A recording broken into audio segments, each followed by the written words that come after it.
Hi, sweeties. How are you doing? Welcome to Naya. Sanaya, thank you so much for the support.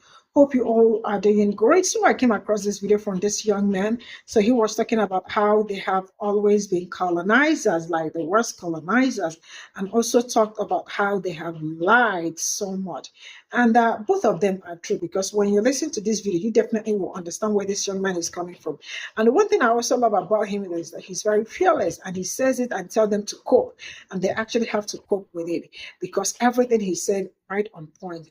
And I am going to ask this: why is it that the same people that went around stealing things from people, including spices, do not spice up their food?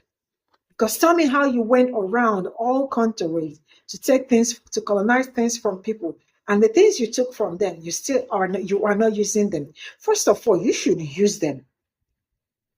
Because tell me how you cook food or you cook meat or chicken, and it is bland, like it is wide without anything. I am going to leave that first. Right? And now I want you all to understand this because sometimes when people, I know you, I am sure Black people know all this because you all been saying it that they've been going around putting their hands in other countries. I want you to know that all the things, all the brouhaha that has been going on in other countries, your government, they are all involved in all of them. But you know what? Let's get into. Europeans have always been the worst colonizers. Let's make one thing clear. Not all empires were the same. Yes, conquest existed before Europe, but what Europe brought was a systematized apocalypse, a global, mechanized, extractive, and delusional machine built to erase, enslave, and rename the entire planet in its image. The Umayyads, the Abbasids, and the Ottomans colonized, but they didn't burn libraries to build stock exchanges. Baghdad's Beit al-Hikmah, or House of Wisdom, preserved Greek, Persian, Indian, and Chinese texts. Islamic expansion introduced algebra, hospitals, and multilingual court systems, not forced conversions by musket. Arabic became a lingua franca across empires, not by mandate, but by scholarship, commerce, and adaptation. Compare that to the Spanish, who reduced Mexican codices to ashes in Tenochtitlan, declared Nahuatl satanic, and forced Catholic confessions under torture. The Mongols built the longest contiguous empire in history. Yes, they killed, but they didn't erase. Genghis Khan's court had Chinese, Persian, and Muslim scholars side by side. They taxed knowledge instead of obliterating it. If you were a doctor, teacher, or artisan, you were protected. They built relay stations and free travel passes for scholars, not railroads to plantations. Contrast that with the Belgians in Congo, who cut off children's hands for not bleeding enough rubber out of trees, and never built a single university. The Ming dynasty's reach across Asia and Africa via Zheng He's treasure fleets brought porcelain, books, and medicine, not settler colonies. Chinese colonization in places like Vietnam did exist, but it included civil service exams, Confucian schooling, and a food exchange, not sugar plantations and forced sterilization. Now compare that to the British, who called India their jewel, while creating over 30 million famine deaths through forced cash cropping and grain export during droughts. Yes, the Inca, Aztec, and Maya had conquest, but it was regional, symbolic, and seasonal. Tribute came in textiles, maize, and cacao, not slavery and amputated limbs. Sacred war, like Sochi Yao Yotl, was regulated by religious calendars and often ended in ritual rather than extermination. The Spanish responded by melting golden temples into bars, genociding 90% of indigenous populations, and naming towns after saints who never stepped foot on the continent. Europe didn't just conquer land, it conquered meaning, redrew maps, renamed rivers, invented race, mass-manufactured lies like terra nullius, turned people into property, culture into commodity, nature into capital.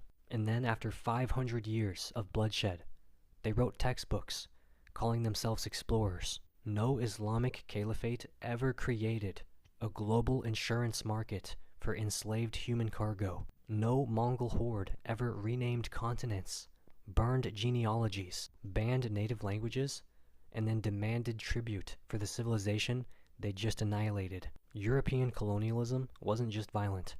It was uniquely annihilative, designed to erase the planet and rewrite it in their own rotting image. No empire before or since has done more to erase history, decimate the biosphere, and then demand a thank you note in return.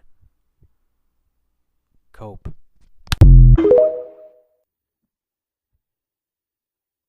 Europeans have always been liars. This isn't about lying in the ordinary sense. This is about fabricating entire realities, legal, theological, cartographic, then killing anyone who didn't believe them. Europeans called the world undiscovered, while standing on thriving civilizations. The Apache didn't need maps to know their land. They knew where the water rose in spring, where the antelope migrated, and where a single footprint meant a traveler passed 4 hours earlier. Meanwhile, Europeans drew maps where entire continents were labeled as terra nullius, nobody's land, to justify stealing things they could never understand. To this day, land acknowledgments are needed because the truth was so systemically buried. Between 1600 and 1900, the U.S. signed over 500 treaties with indigenous nations, every single one broken, ignored, or reinterpreted. The Apache relied on honor-based diplomacy. Truth was action, not paper. If a promise was made, it was backed by kinship obligation, not loophole-ridden documents. Europeans, on the other hand, wrote treaties in foreign languages, imposed deadlines impossible to meet, and used delay as a tactic of dispossession. A document in Latin isn't truth. It's just a spell of empire. The Catholic Church claimed it held the truth of God, then used that to justify genocide, rape, and forced conversion. The doctrine of discovery, papal bulls of 1452 and 1493, told Europeans they could take any land not ruled by Christians. Meanwhile, Apache cosmology didn't separate truth from ecology. To lie about the land was to break harmony with it, a crime not just against humans, but against the earth itself. Europeans burned libraries, retranslated Bibles to suit monarchs, erased oral traditions because they couldn't control a truth that wasn't written down.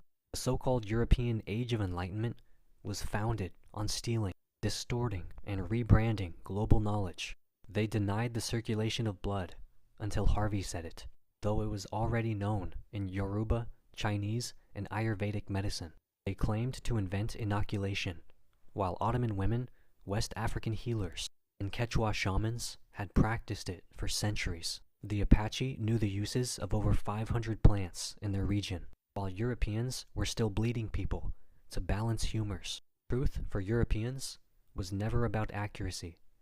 It was about authority. When the U.S. government began counting Apache people, they counted full-bloodedness by phenotype, then altered that to strip land claims. The census became a lie told with numbers, not to describe a people, but to erase them bureaucratically. In Apache oral memory, you are who you walk with, not what fraction a settler writes on a form. Europeans, by contrast, invented truth that only existed on paper, and killed to enforce it. The British called their empire free, while running the largest human trafficking operation in history. The French said liberté, while massacring Algerians, burning villages, and beheading resistance fighters. The Americans spoke of freedom while starving the Apache, exiling Geronimo, and kidnapping children for boarding schools. The lie was never just spoken, it was weaponized, wrapped in law, dressed in velvet, then dropped like a guillotine. The Apache didn't need lawyers to tell the truth. They lived it. Europeans needed courts, wigs, chains, and ink, because their truth was never real.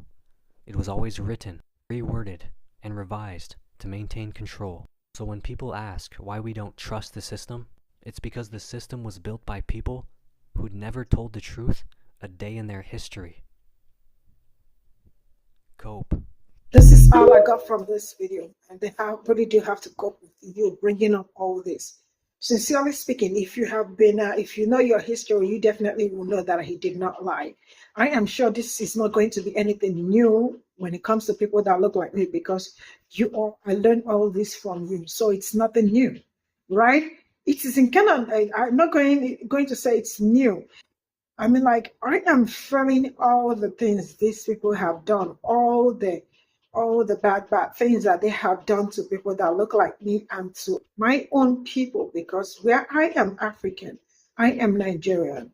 Aside from Nigerian, it has also happened to so many African countries, except the ones that they did, which is so literally, how many countries in Africa, they all came into them. And all these that are happening, he said, are what they did. Now, when he talked about having a healing power or healing people with plants and all that, I am not Yoruba, but I know Yoruba culture. For those that are Afro think tank, I think he is married to Yoruba, and he is also like, he's a titled person in Yoruba land. I am sure he probably might have seen all these things. And if you have been to Yoruba land, you definitely will understand that he did not lie. Yorubas are known for roots and herbs. They can do, and like, they literally have every herbs for anything that you are going through, headache, stomachache, like all of it. So when it comes to healing powers, plants that heals and all that, it is something that if they tell you go to your life, you definitely will find something there. So he did not lie when he said that. And all these things were the things that they came around and stole from people. Now there is something that I am going to say. Europeans' mindset, I really do not know who told them that they are superior or how they came out with that superiority, because if you were that superior, you would not be going from one place to another looking for something to steal, to the extent that they store spices. And still, to this very moment, they do not spice their food. I don't know if you understand this. That is to tell you that some people can go to any length to make you probably cry, even when there is never any reason for them to do that. Spices and their food are always white. Their chicken are not marinated purely well. When you eat their chicken, it's absolutely white. That you will be smelling the chicken. I don't know if you understand what I am saying. I am saying this because I work with them. Sometimes I don't. When they bring, I am on the run because it's true. It is not season, but you all go around stealing all those things. So what happened to using them? No, because you wanted to steal from them. US is the land of the freedom. The other one is the land of the free. This one is who are you people deceiving? Because the last I checked, people haven't freed the people that you owe. Because if you look around, all these Europeans, Americans, all of them, you all have your hands in majority of all this country. I don't know if you all heard. I'm sure you all heard. I refuse to bring that video here because it might not go well. Like, I know why I have been avoiding some certain things when it comes to Nigeria. I speak about them, but I don't go in depth about Nigerian politics.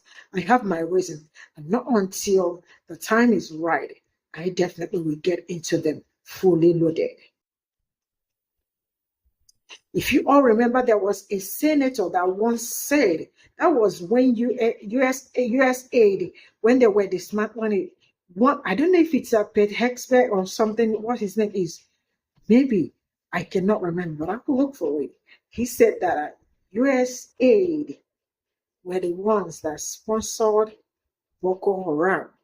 So most times when you all hear about some certain things going in Africa, I want you all to know that your government are also part of the reason why some certain things are happening to my own people.